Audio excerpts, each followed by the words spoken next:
Yo, I'm Mat4yo, and this is Chisel This.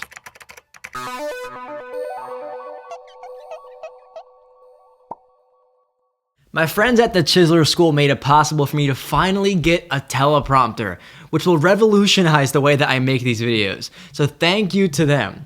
And you can be one of them if you check out the Patreon link in the description and see what I'm working on before it comes out as well. Speaking of new content, while I'm working on my album that's set to drop this summer, I'm still reacting to evolution in the rap community. And I feel this tutorial should be very helpful to those who just need a little chiseling.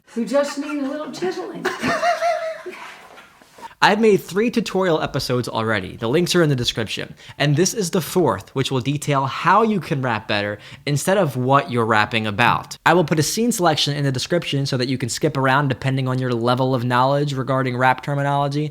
Some parts may be redundant to you, some parts may be really vital to your understanding. So check the description, see all the segments that we have, and you can click on a certain time to skip to that part. And as always, there will be a rap song that utilizes the lessons that we've learned today at the end of this video, so make sure you stay tuned, or at least skip to that part. Let me start here. Your words are your message, and your message is everything. But letters are conformist on paper, so many of us use music to express those messages. But why do we do this? Well, artists can guide their listeners in their intended emotional direction through auditory means, and this is an amazing thing. However, maybe you're a rapper who has all the passion, but falls short of pronouncing those words effectively on a beat. Or maybe you're a rapper who's got all the components of a mathematically genius flow, but you lack that emotional compass. Elocution. I know it's a hard word to pronounce, but... Elocution. Yeah. Elocution is defined as the skill of clear and expressive speech, especially of distinct pronunciation and articulation. Thank you, Google. It's what I'm doing right now, pronouncing every single sound that a word is composed of. Clearly, there's no meter or skeleton to fit my words into at the moment, but I'm pacing myself to make sure my message is understood. Even in mainstream rap, the message is sensory. It's to enjoy the way it sounds, and if that involves contorting the sounds of words, then so be it. But even they mispronounce pronunciations with a purpose. Words like shoddy and thang. With all slang considered, you still want to rap most of your words in a way that we hear and comprehend words every day. We do this by stressing syllables as they are stressed in everyday language. A syllable is a singular sound spoken within our meter. Note that there is a difference between the words a and dreamt. Both are one syllable, but one requires much more mouth aerobics to pronounce than the other. This is important when considering what you have the stamina to pronounce clearly, not just what mathematically fits in your meter. Stressing is the act of placing emphasis on a certain syllable. For example, the word example stresses the middle syllable, example. In the word syllable, we emphasize the first syllable, syllable. In the word interject, we don't emphasize any syllable until the last, interject. All words have their own ways of stressing syllables, and you just have to look for the way it's spoken in the English language to figure it out. There are poetic terms used to categorize words or word pairs with certain rhythmic emphasis. These are important to understand and implement once you begin writing and placing your rhyming words. These are the types of poetic feet. An I am is a pair of syllables where the first is unstressed and the second is stressed. For example, decide, ashore, I said, alone, affright. Normally, these words are littered throughout your lines without you even noticing. They are more friendly towards end rhymes. I'm a pyromaniac with the fire to fry your brain in half. A trochee is a pair of syllables where the first is stressed and the second is unstressed. For example, lonely, morning, fork me, party, and fight me. You'll want to make sure at least your first syllable rhymes when you use these. The second syllables are more lenient, but should not introduce another stressed syllable. For example, you can get away with morning and fork me as slant rhymes, but don't go saying morning and fork Bill because you're adding an emphasis that was not present with your original word morning. Sorry for picking on you, Bill. As I end the trilogy that stands the course of time, let me look inside your mind using all 4 of my eyes where I... Anapest is 2 unstressed syllables, then 1 stressed syllable. For example, understand, overcome, interject, fish are friends. These words are usually at the tail of a long-winded line. If you don't emphasize the first two syllables, it's easy to get away with simple end rhymes like understand and dental plan. However, if you're creative, you can make use of all three syllables by rhyming understand with loved a man, or something similar.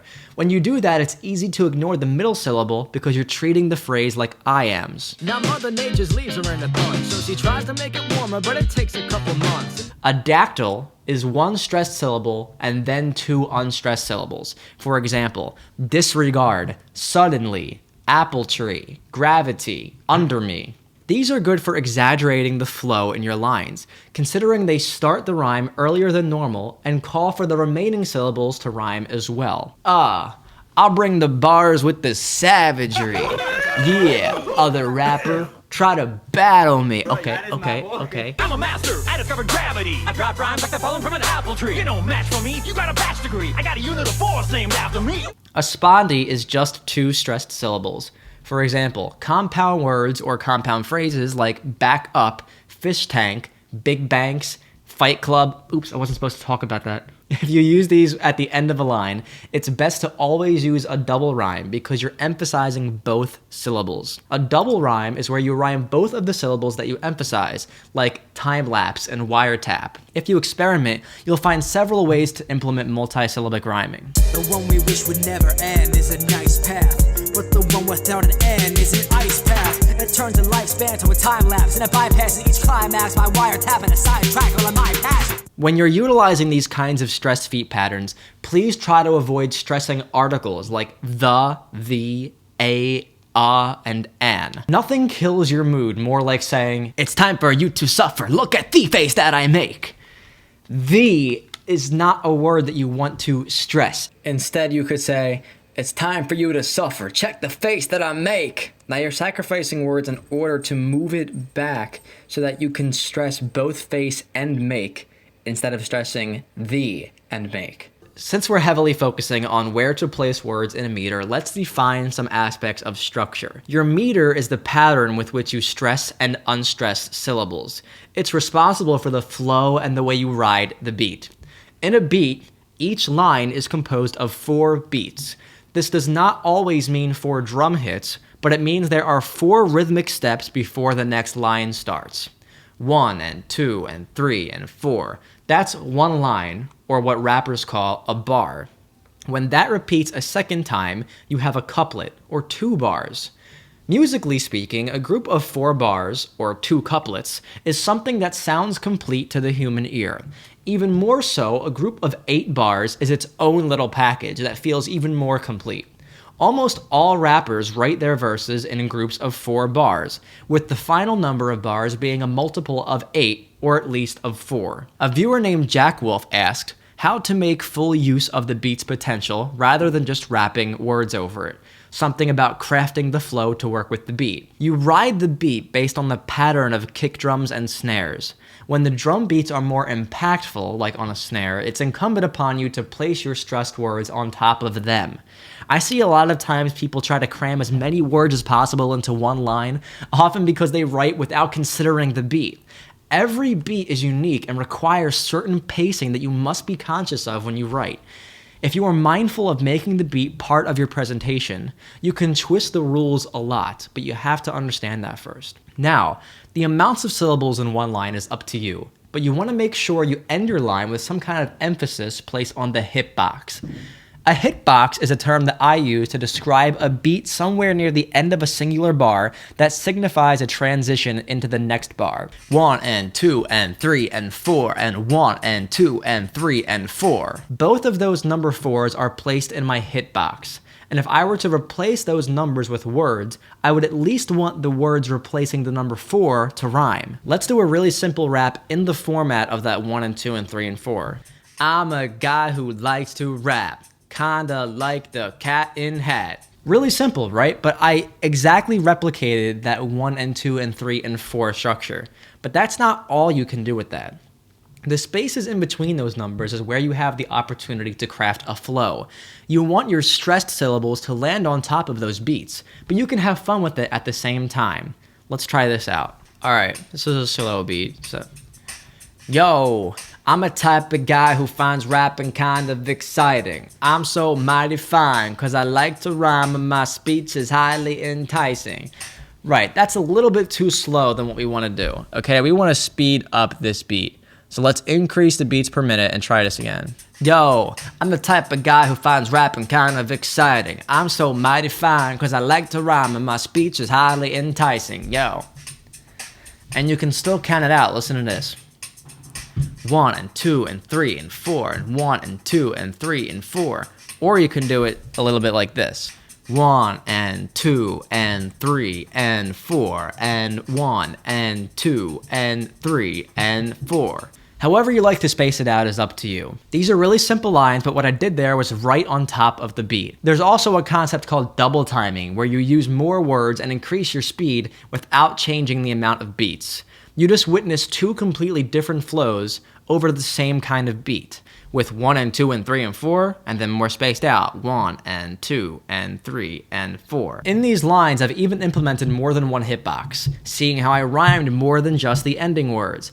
I included what we call internal rhyme, with phrases like type of guy, mighty fine, and like to rhyme. None of these are the main hitboxes at the end of the line, but they serve as decoration on other corresponding beats that happen before it. The main hitboxes are the rhymes kind of exciting and highly enticing, which is 1 stressed syllable, 2 unstressed, 1 more stressed, and then an unstressed fall-off syllable at the end. And I came up with that. There is no textbook definition that calls for that kind of syllable structure in the meter, but I came up with that and I make it work. You have to find what works best for you and ride the beat in whatever way you feel. You can begin writing your flow by mumbling over a beat and following your emotions. Just make sure you replace those mumbles with words one day or you'll end up being played at high school dances. I can open this beat right now and just mumble whatever comes to my head. All right, yeah. So I'll memorize that and then I'll replace that with words and I'll come up with a way that it can fit. Beats are very versatile. Just make the best use of them as you can. The best way to make sure your lines are maintaining that 4-bar structure is to write that in actual separate lines, for the love of God. So many times I see rappers writing their bars in paragraph form and rapping in one take. Eventually things will start to either under or overflow and you'll start looking for the nearest beat to place your end rhyme. Before you know it, you're rapping one whole line while the beat is ending half a line and starting the next half of the line, and your verse loses all sense of direction. You either end early or you end late and all the impact is diluted. Literally, press enter every time you have a new line, making the last word on every line the rhyming word for your main hitbox. Your piece should visually resemble poetry more than a novel. Now, I want you to understand the difference between rules and guidelines. Rules are things like emphasizing words on beat, pronouncing them like humans do, keeping your rhythm steady, and other things that make rap rap. But these poetic structures are really more like guidelines with rap. Once you comprehend the rules that make rap listenable and understandable, the beat is your world to explore more opportunities for rhyme and rhythm. Once you understand the basics, it's time to perfect your craft by using your voice properly. But sometimes you mess up, and you don't know how to fix it. This goes back to the idea of elocution, where you not only implement that genius rhythm, but you pronounce words effectively. This is not to say you need to perform your rap like a robot, though. There is a dialect that you can develop with your style that still makes your words understandable. The threshold is between pronouncing the word so that it is recognizable, but not mispronouncing it to the point where it sounds like an accident. I often see amateur rappers make the following missteps: slurring, tripping, and what I call de-stressing. Let's walk through them. The first common flaw is slurring. Sometimes the sounds of 2 or more syllables get jumbled on their journey from your head to your mouth. This can range from a tongue twister to a drunk-sounding slip-up. They often occur with the letters S and L, since they demand more than one task at a time for your mouth. The letter S not only requires your tongue to touch the roof of your mouth, but also requires you to push out air at the same time. This is a lot of work to do in a short amount of time and is often the cause for a slur, especially when it is used in a singular syllable. S. You have to press it and let go in order to complete one sound.